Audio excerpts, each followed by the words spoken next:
Hi weavers, welcome to కమ్మటి విందు. ఈ వీడియోలో పెసరపప్పు పాయసం ఈ రెసిపీకి కావాల్సిన ఇంగ్రీడియంట్స్: శరీరాన్ని తక్షణమే చల్లబరిచే పెసరపప్పుతో పాటు ఆరోగ్యకరమైన సగ్గుబియ్యంతో రుచికరమైన బెల్లం పాయసం ఎలా తయారు చేసుకోవాలో చూద్దాం. ముందుగా ఈ రెసిపీ కోసం 1 కప్పు వరకు సగ్గుబియ్యం తీసుకోవాలి. పెద్ద సైజులో ఉన్న సగ్గుబియ్యం తీసుకుంటే పాయసం రుచితో పాటు చూడటానికి కూడా బాగుంటుంది. ఇందులో తగినన్ని వాటర్ వేసుకొని క్లీన్ చేసుకోవాలి. సగ్గుబియ్యం సాఫ్ట్గా ఉంటాయి కాబట్టి స్లోగా కలుపుకుంటూ 2 సార్లు వాటర్ మార్చుకుంటూ క్లీన్ చేసుకోవాలి.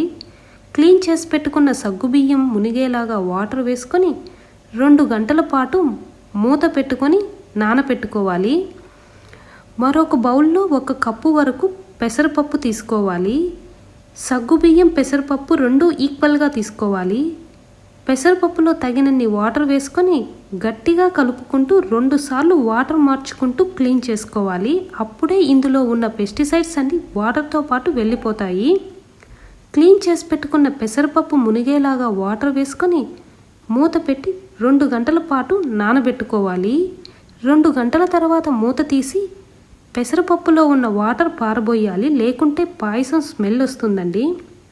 ఇప్పుడు ప్రెషర్ కుక్కర్ తీసుకొని 1 కప్పు వరకు నానబెట్టుకున్న పెసరపప్పులో 1.5 కప్పు వరకు వాటర్ వేసుకొని మూత పెట్టి 4 విజిల్లు వచ్చే వరకు ఉడికించాలి. పెసరపప్పు ఉడికేలోపు ఇంకొక సైడ్ స్టవ్ ఆన్ చేసి ప్యాన్లో 4 టేబుల్ స్పూన్ల వరకు నెయ్యి వేసుకోవాలి.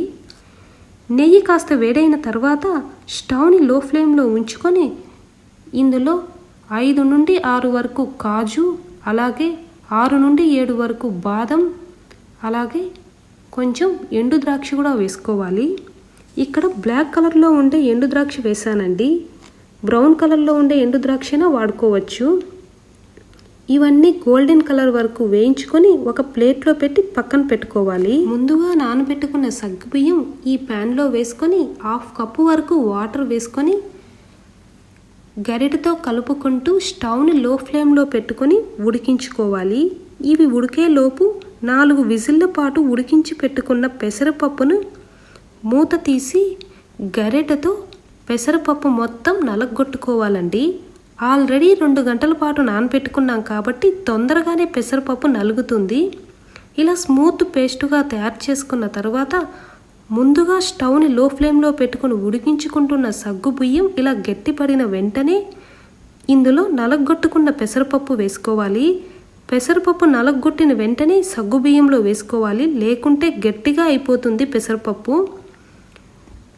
ఇవన్నీ బాగా కలిసేలాగా మిక్స్ చేసుకొని ముందుగా మిగిలిపోయిన కుక్కర్లోని వాటర్ కూడా ఇందులో వేసుకోవాలి.